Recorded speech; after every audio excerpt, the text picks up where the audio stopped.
Olá, tudo bem? Até que enfim, começando o nosso curso bíblico. E depois de algumas semanas, aí quase um mês na verdade, a gente conseguiu dar um primeiro passo, que é fazer essa primeira, vamos dizer, formação aqui. E aí a gente vai tentar fazer daqui para frente, como a gente tinha combinado, toda semana fazer uma formação. Mas graças a Deus deu certo. Então, para iniciar nosso curso, para iniciar esse dia de formação, vamos pedir a presença do Espírito Santo no nosso meio, que ele ilumine, conduza, oriente, nos dê a graça da sabedoria, do discernimento, da compreensão. Um dos dons do Espírito Santo é a ciência, que o Senhor então nos dê a capacidade de buscar na própria palavra dele a compreensão, abrir nossos olhos, nossos corações, nossos ouvidos para aquilo que vem de encontro à nossa fé, para enriquecer, para amadurecer, para tornar a nossa fé cada vez maior. E também a partir da palavra de Deus, a nossa própria vida ser um sinal da presença de Cristo. E a palavra de Deus, que é luz para nossos pés, oriente nossos passos nesse curso bíblico para que possamos realizar na nossa vida a vontade de Deus. Vinde, Espírito Santo, encheis os corações dos vossos fiéis e acendei neles o fogo do vosso amor. Enviai, Senhor, o vosso Espírito e tudo será criado e renovareis a face da terra. Oremos. Ó Deus, que instruíste os corações dos vossos fiéis com a luz do Espírito Santo, fazei que apreciemos retamente todas as coisas segundo o mesmo Espírito e gozemos sempre da sua consolação por Cristo, Senhor nosso. Amém. Ave Maria, cheia de graça, o Senhor é convosco. Bendita sois vós entre as mulheres e bendito é o fruto do vosso ventre, Jesus. Santa Maria, Mãe de Deus, rogai por nós, pecadores, agora e na hora de nossa morte. Amém. Santo anjo do Senhor, meu zeloso guardador, se a ti me confiou a piedade divina, sempre me rege, me guarda, me governa e me ilumina. Amém. Em nome do Pai, do Filho e do Espírito Santo. Amém. Muito bem. Bom, nosso curso bíblico, então, nesse primeiro dia de formação, nós iremos ver, eu vou passar a apresentação, uma apresentação que eu elaborei, e nós vamos ver o que quer dizer esse nome que eu coloquei no grupo, como Logos Tuo, Logos Theos. Eu tinha dito há um tempo atrás que nós iríamos usar, além da Bíblia, uns livros de apoio. Um deles, que hoje provavelmente, ou na próxima nós vamos ver, é o Catecismo da Igreja Católica. O Catecismo ele tem uma seção enorme falando sobre a Sagrada Escritura, até porque a base do Catecismo é a Sagrada Escritura, então nós iremos usar bastante o Catecismo da Igreja. O outro livro que eu falei é o livro Dei Verbum, que é uma constituição dogmática escrita no Concílio Vaticano II. A Dei Verbum eu tenho ela em PDF, eu tenho o Catecismo em PDF também, nós vamos mandar lá no grupo do curso para todos poderem ter acesso. Esse livro, essa Constituição Dogmática, Dei Verbum, ela vai tratar sobre a Sagrada Escritura, não de uma forma particular, mas de uma forma geral, de como é que a Sagrada Escritura deve ser lida, traduzida, interpretada, e o que ela influencia dentro da nossa caminhada enquanto cristãos para o entendimento da palavra de Deus. ela é aquilo que dá um norte, uma orientação principal sobre a Sagrada Escritura. Há um zelo muito grande por parte da igreja com a Sagrada Escritura, porque nós vamos ver mais para frente, existem 3 pilares que sustentam a igreja. E o principal é a Sagrada Escritura, e ela tem, por parte da igreja, um zelo muito forte. Nada, nada, nada, nem ninguém que escreva, fale, pregue, em nome da igreja ou não, qualquer pessoa que fale qualquer coisa que vá contra a Sagrada Escritura, não serve. Esse é o primeiro ponto para que a gente entenda que a Sagrada Escritura tem a última palavra sobre tudo. Qualquer ensinamento que venha a ser feito, se ele fere, vai contra, se ele contradiz a Sagrada Escritura, não é de Deus. Então essa é uma segurança que a gente tem. E o curso nosso, eu elaborei uma apresentação para que a gente possa entender como que ele vai caminhar. Então nós vamos passar alguns slides aqui, algumas apresentações, para que a gente possa acompanhar, vocês também acompanhar esses slides. Então como que vai ser? Eu vou abrir aqui o PowerPoint, nós vamos ler juntos, tá? Curso Bíblico Logos Theos. Theos. Logos Theos. O que significa? Então aqui nós temos uma pequena explicação sobre essa palavra grega chamada logos. Logos vem do grego. É um termo na filosofia ocidental, na psicologia, na retórica e religião, derivada de uma palavra grega que significa fundamento, pleito, opinião, expectativa, pensamento, palavra, fala, conta, razão, proporção e discurso. Mas se tornou um termo técnico na filosofia ocidental, começando com Heráclito, que usou o termo para um princípio de ordem e conhecimento. Logos é a lógica por trás de um argumento. No conceito filosófico, logos tem essa conotação. No conceito religioso e bíblico, nós utilizaremos essa palavra como palavra mesmo. Como assim uma palavra? Qualquer palavra do vocabulário. Não necessariamente uma palavra importante, mas o logos no sentido de vocabulário, qualquer palavra. Agora, aqui tem um detalhe.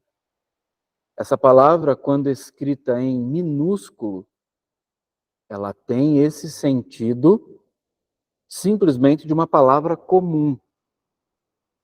Vocês observem que aqui, na palavra em português, aqui em vermelho, no canto esquerdo aqui de cima, ela está com a letra minúscula. A palavra escrita com letra maiúscula, ela tem uma outra conotação.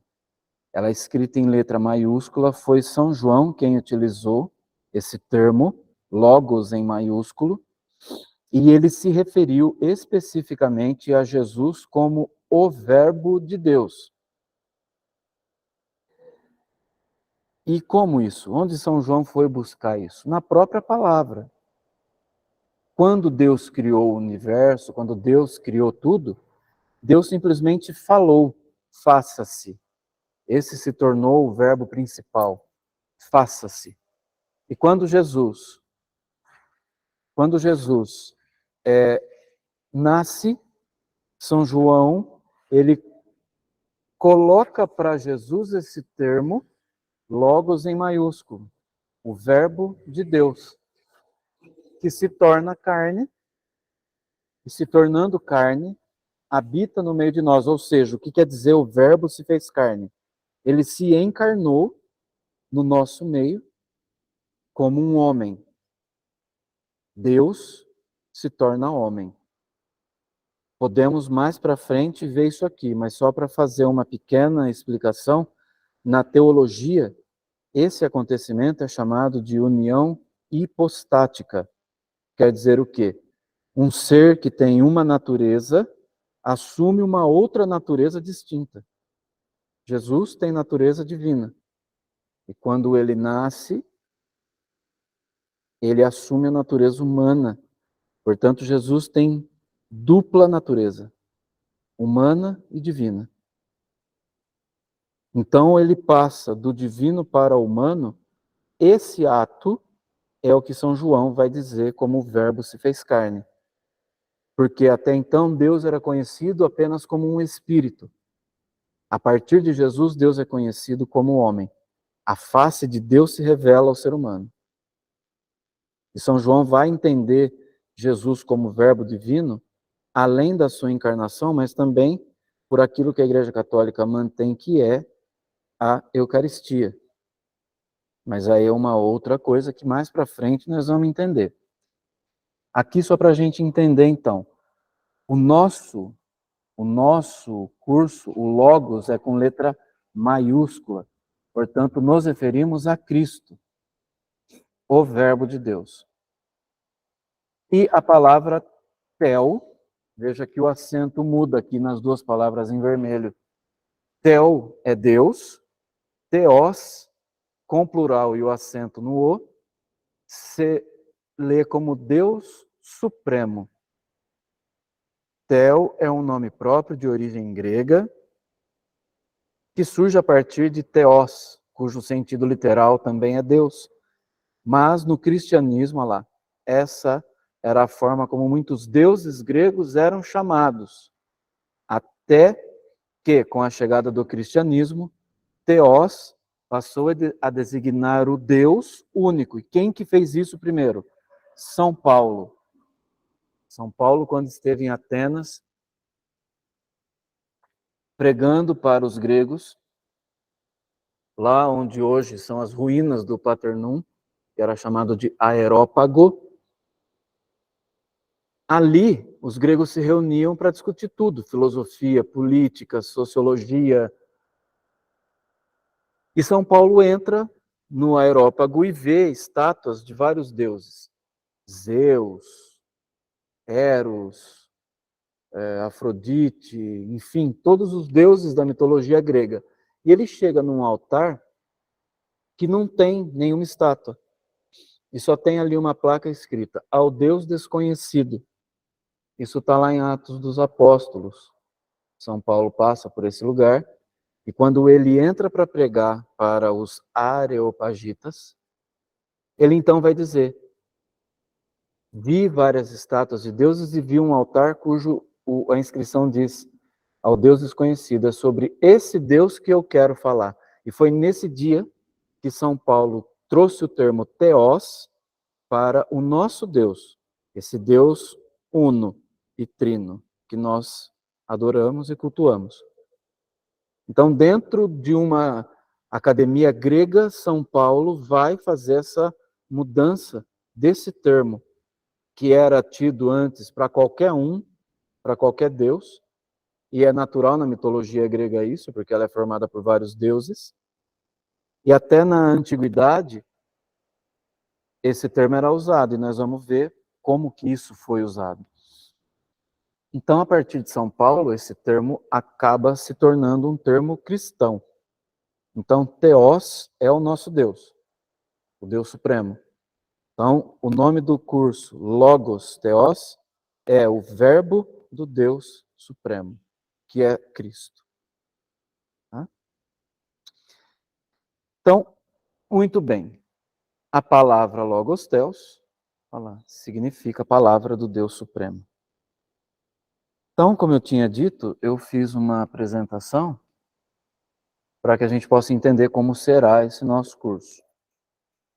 E eu vou lendo com vocês e fazendo alguns comentários para a gente poder ir se situando antes da gente entrar na coisa para valer. É importante aqui, irmãos, e depois eu vou mandar para vocês esse PDF do capítulo 1º do Catecismo. O importante aqui, a partir desse momento em diante, para que a gente possa fazer uma compreensão mais profunda desse nosso curso e de alguns termos que vamos usar, de algumas realidades que nós vamos estudar aqui, é importante, desde já, que nós abramos o nosso pensamento. Em que sentido? Não para abraçar qualquer coisa, mas abrir o nosso pensamento para extrapolar os limites que nós colocamos. Como assim? Nós vamos fazer um processo de volta até o início lá na criação. E aqui nós vamos iniciar um exercício da contextualização bíblica. Que isso funciona dessa forma. Eu saio desse meu pensamento que está situado no agora, no hoje, nesse tempo em que vivemos, e eu vou buscar a compreensão a partir do tempo em que foi vivido aquilo. É dessa maneira que nós vamos conseguir trazer a palavra de Deus com uma carga de entendimento, por assim dizer, maior. Então aqui eu já peço para vocês começarem a abrir um pouco o pensamento para que a gente vá até onde seja necessário chegar e de lá começar a fazer o caminho de volta. Isso vai ser bem bacana. Então aqui, Deus em sua infinita bondade nos criou por e no amor. Ao nos criar, o Senhor colocou em nós o desejo por Ele. E ao nascer, nós já nascemos sentindo saudades de Deus. Ou seja, Deus tira dele próprio a nossa alma. E quando Ele planta a nossa alma naquele embriãozinho que já foi formado daquelas duas células, um óvulo e um espermatozoide, Deus já coloca a nossa alma ali desde a concepção. Então aqui a gente já entende o quanto é forte a questão contra Deus, né, do aborto. Então, a partir desse momento, Deus planta a nossa alma ali, a nossa alma que é criada por Deus, sente a necessidade de Deus. Quando nascemos, nós não compreendemos isso porque estamos em formação. E ao longo da vida, voltando aqui para o texto, vamos buscando, né, preencher isso. Em nosso interior habita uma ausência, um vazio muito grande, no qual apenas Deus pode preencher e dar sentido. E aí, ao longo da vida, vamos buscando de diversas maneiras preencher esse vazio. Então, nos deparamos com as mais diversas realidades dessa busca. Umas construtivas, outras destrutivas, que nos afastam ainda mais do Criador. Podemos colocar aqui, por exemplo, drogas, bebida, uma vida pervertida, uma vida completamente fora desse contexto de Deus. Mas aqui a gente pode implicar uma culpa num adolescente de 15 anos que se vê envolvido pelas drogas? Não, porque o que ele está tentando fazer é preencher esse vazio com algo que ele não conhece. Ele busca por algo que ele não conhece, que é Deus, mas ele não sabe, porque ninguém, quando ele era criança, mostrou Deus para ele. Por isso aqui é um problema sério quando a gente diz que os nossos filhos vão decidir o que eles vão ser, se eles vão ser católico, protestante ou nada, porque aqui a gente tira Deus da vida dessa pessoa. E quando ela é um adolescente, um jovem, ela se vê perdida, sem sentido. Então é muito sério. Alimentar esse vazio dentro da pessoa, porque ela vai agravar-se cada vez mais. Ela não vai se tornar um adulto normal. Não vai. Ela vai se tornar um adulto que passou por sérios problemas que poderiam ter sido evitados se ela tivesse tido a aproximação de Deus quando criança. Só que aqui, dentro desse nosso contexto, o que eu estou tentando fazer é mostrar que lá atrás, no homem primitivo, isso ainda era muito mais complicado. Nós vamos ver isso aqui. Hoje nós temos a condição de entender isso, mas levou milhares, centenas de milhares de anos para que a gente chegasse até aqui. Falando de uma cronologia humana, pelo menos uns 120 mil anos levou para que nós tivéssemos esse entendimento. O homem, em toda a sua existência, ao longo da história, sempre sentiu esse vazio. Isso não é um privilégio nosso do século XXI. Desde Adão até hoje, a criança que está acabando de nascer agora, todos os seres humanos que pisaram nessa terra sentiram isso. Todos, em algum momento da vida, sentiram esse vazio. A diferença é que alguns foram entendendo a necessidade que o ser humano tem de algo superior. É aqui que eu começo, então, essa nossa abertura de pensamento. O homem primitivo, o homem da caverna, que não tinha entendimento de nada, ele não sabia falar, ele não sabia ler, ele não sabia escrever. Ele se comunicava com uma vocalização que nós não sabemos qual era, mas que é muito diferente disso que eu estou fazendo agora.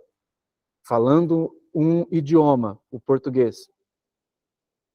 E se eu for para a Argentina, eu ouço as pessoas falando em espanhol. Se eu for para os Estados Unidos, eu ouço as pessoas falando em inglês. Em cada parte do mundo, eu sei que as pessoas falam um idioma. É uma maneira de se comunicar. Mas o homem primitivo não tinha isso. Havia uma outra maneira de comunicação, de vocalização, de verbalização, não é? De sons que o homem emitia, que não é nada parecido com hoje. E através disso, dessa comunicação primitiva e arcaica, o homem foi mostrando um para o outro o que ele sentia necessidade.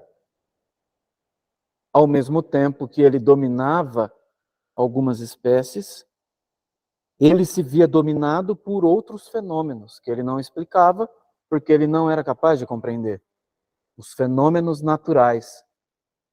Isso aqui, para quem estuda filosofia, nós vamos entender isso lá nos pré-socráticos, no ano 600 e pouco antes de Cristo, Tales de Mileto, aquele povo lá que começou a estudar os fenômenos e a identificar nesses fenômenos atividades divinas.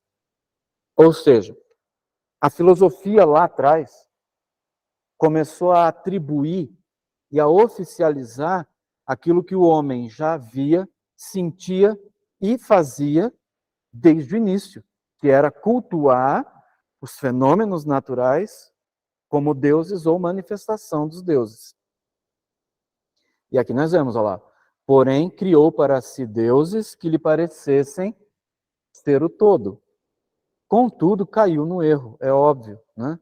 E o desespero fez aumentar ainda mais o seu vazio e inquietação interiores. Por quê? Que erro é esse? Quando você não está adorando o verdadeiro Deus, você não vai alcançar a graça. E não alcançando a graça, automaticamente você cai no vazio de novo. E aí o desespero aumenta, o vazio aumenta. Mas o Senhor jamais abandonou a sua criação. Desde o princípio, Deus se revela ao homem, criado à sua imagem e semelhança, por meio de diversas formas sensíveis. Lá em Gênesis capítulo 3, 2, se eu não me engano, capítulo 2, o Senhor vai dizer que façamos o homem à nossa imagem.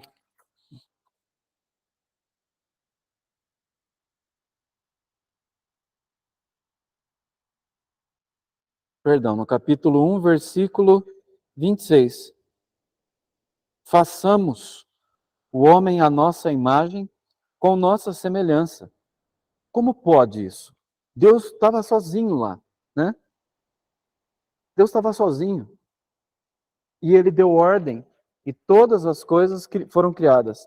Faça-se a luz. faça-se o firmamento, faça-se as águas, faça-se a natureza, enfim, ele foi dizendo e a coisa foi acontecendo a partir do nada. Mas com o homem ele diz, façamos. Quem estava com Deus para ele jogar no plural o verbo? O Espírito Santo e Jesus. Olha só, que interessante que a palavra de Deus diz. No princípio, Deus criou o céu e a terra.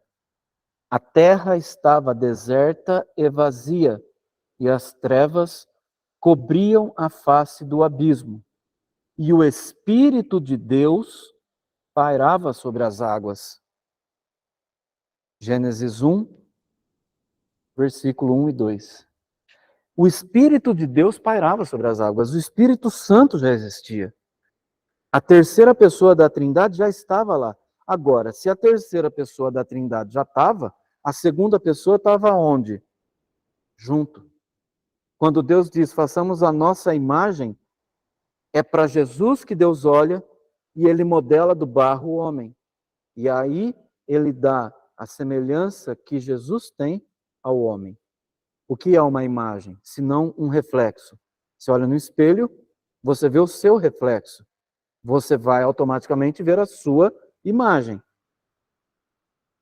Então, o homem é um reflexo de Deus, na aparência, na semelhança que a imagem poderia produzir. A imagem, então, quando Cristo se torna homem, ele assume a face humana de Deus.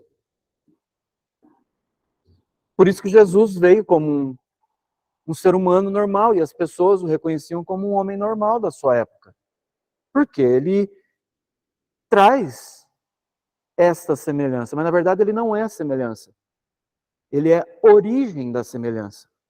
Quando você vai pintar um quadro de alguém, de uma pessoa, principalmente na Idade Média, isso era comum, você colocava a pessoa num canto, fazendo ali uma pose, e você ia pintando ou esculpindo na madeira, na pedra, no barro, aquela imagem ali. Era uma mulher com um vaso de água aqui segurando ele. Então, eu ia pintando aquela mulher com os traços daquela mulher verdadeira que eu estava vendo. Eu ia esculpindo na madeira, na pedra, no barro, sei lá, os mesmos traços daquela mulher que eu estava vendo ali. Os artistas fazem isso. Principalmente os renascentistas fizeram muito. Eu vou fazer uma pintura a partir de uma pessoa, ou seja, uma origem. Jesus é a origem de todo ser humano. Não somente na imagem, mas também na criação, porque é a partir do Filho que Deus cria todos os outros filhos. Então Jesus estava já presente. Quando Deus cria os anjos, o ser humano ainda não havia sido criado. Deus cria a natureza angélica para depois criar a natureza humana. E assim Deus contempla a perfeição de sua obra, os anjos e os homens. Então a própria palavra já nos diz como é que tudo começou a acontecer. E é lá de trás que nós vamos partir para poder chegar nesse entendimento que temos hoje. Ao longo dos milênios, o Senhor sempre fez questão de se fazer presente no meio da humanidade. Ora por meio de suas ações poderosas, ora por meio de seus profetas, ora por meio do próprio Cristo e depois dos apóstolos e de nós que continuamos essa história até hoje. Mas o principal é perceber esta revelação gradual, temporal e histórica. Revelação de quem? Do próprio Deus. A Bíblia, ela é a revelação de Deus. Esse já é o primeiro ponto que podemos colocar. A Bíblia é a revelação de Deus. Hoje, essa revelação foi concluída. Não haverá uma nova revelação. Mas vamos entender que os profetas não tinham isso. Eles estavam conhecendo, eles estavam vendo. A coisa estava acontecendo ali. Um profeta que recebia de Deus uma inspiração, ele não tinha como saber para onde aquilo ia. É por isso que é importante esse processo. Compreender de uma forma contextual, ou seja, como é que foi vivido lá, para que a gente possa perceber as dificuldades que existiam, as ameaças que existiam, a força das perseguições que sofriam. Porque hoje é fácil. Eu pego a Bíblia, eu abro, leio um texto e vou pregar. Mas já está tudo pronto, mastigado, bonitinho. Naquele tempo, não. Se a gente pensar em 3.000 anos atrás, ou seja, 1.000 anos antes de Cristo, quando Davi estava sendo sagrado rei de Israel, a coisa era muito diferente do que ela é hoje. Então, irmãos, é importante entendermos isso, que a Bíblia é a revelação de Deus e que ela precisa ser entendida a partir da vida que era vivida quando os textos foram escritos.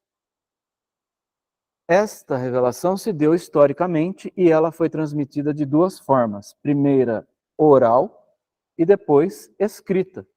Porque quando o homem começou a sentir a necessidade de Deus, ele ainda não sabia escrever.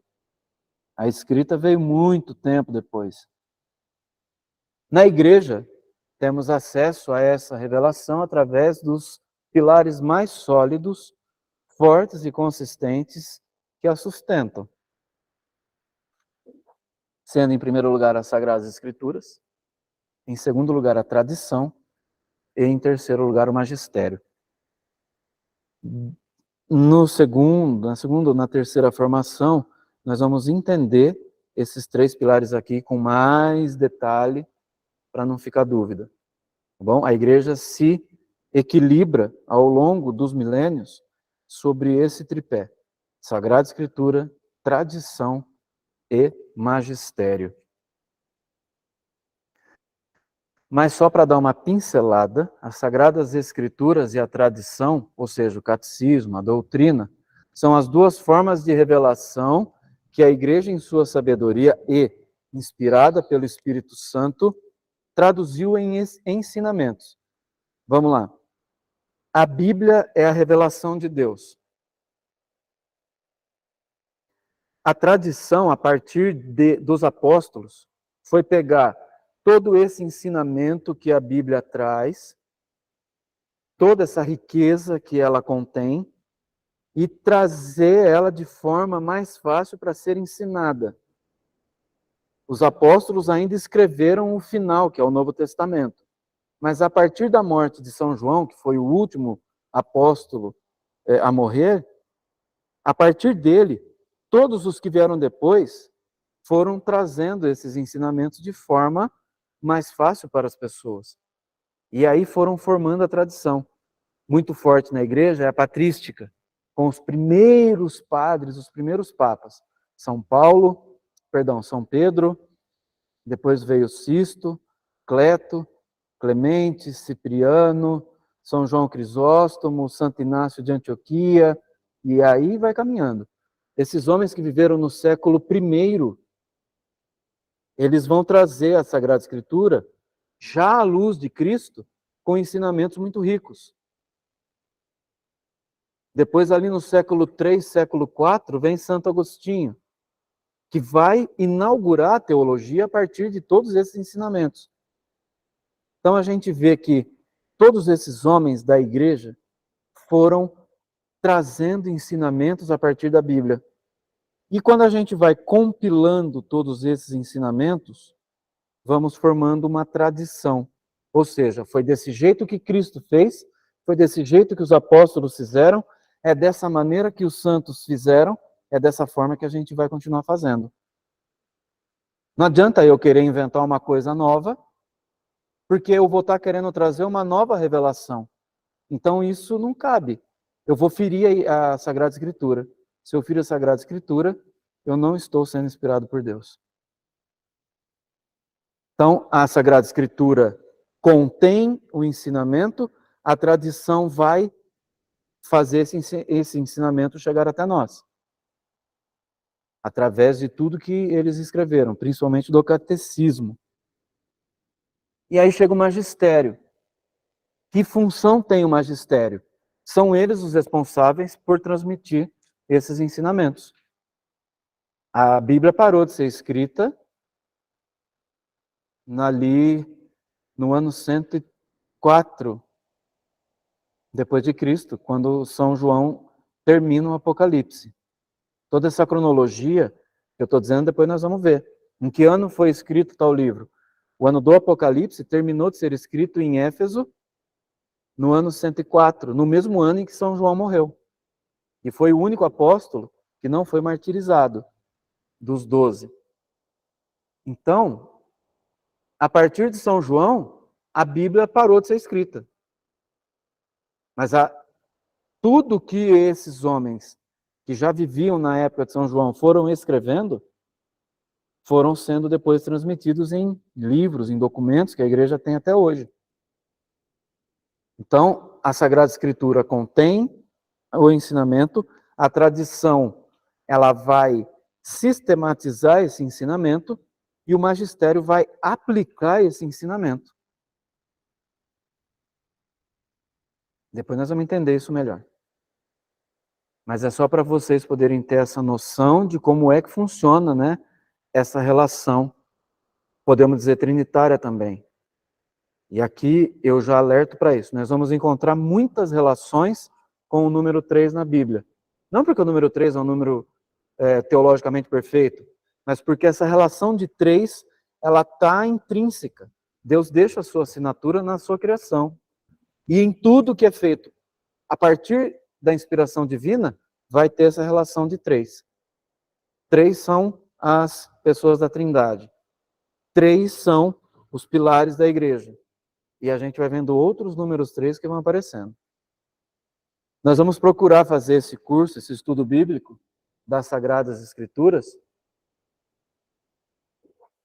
de formas antropológica, histórica, cronológica, teológica, filosófica, cristológica, mariológica, arqueológica, documental, formativa, catequética e espiritual.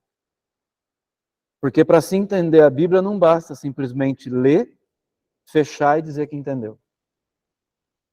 Existem arqueólogos, paleontólogos trabalhando em Jerusalém, em Israel como um todo, que estão fazendo descobertas de coisas do tempo lá dos profetas, coisas antiguíssimas. Então nós não podemos jamais achar que entendemos tudo simplesmente porque lemos. Para entender o que está escrito ali, todos esses elementos precisam ser considerados. Mas é lógico, ninguém é doutor aqui, ninguém. Nós vamos tentar entender isso de uma forma simples, e nós vamos simplificar tudo isso, e vocês vão ver como é rico esse conhecimento. Muito rico. Iremos iniciar um caminho, uma trajetória, procurando águas mais profundas desse grandioso tesouro que é a Bíblia. Vamos navegar um pouco no raso, na superfície, depois mergulharemos um pouco e depois mais um pouco, até que possamos encontrar essa pérola da qual nos faz deixar e vender tudo para possuí-la. Que o Santo Espírito de Deus, que sonda e ilumina os corações, possa abrir nossa inteligência e nos dotar dos dons da sabedoria, do entendimento, para assim, à luz de Deus, compreendermos o Verbo de Deus. Então, por hoje, nós encerramos. Vou voltar aqui a tela para nossa... Apesar que não... para mostrar a cara da gente não é tão importante assim também. Mas, por esse primeiro momento, nessa primeira formação, essa compreensão já vai dar bastante matéria para a gente poder conversar, debater, e aí fica agora para vocês fazerem isso. Depois que todo mundo assistir o vídeo, aí a gente começa a fazer meio que um tira-dúvida, a gente pode marcar um dia para fazer uma transmissão aí pelo WhatsApp mesmo, para a gente poder explicar dúvidas que ficarem, coisa, enfim. Tá bom? Então, por hoje, nesse primeiro momento, é isso. Que possamos, então, nós agradecer e louvar a Deus por esse primeiro dia, que foi difícil chegar até aqui, mas com a graça de Deus conseguiremos continuar. Louvado seja o nosso Senhor Jesus Cristo, para sempre seja louvado. Estivemos unidos em nome do Pai, do Filho e do Espírito Santo. Amém.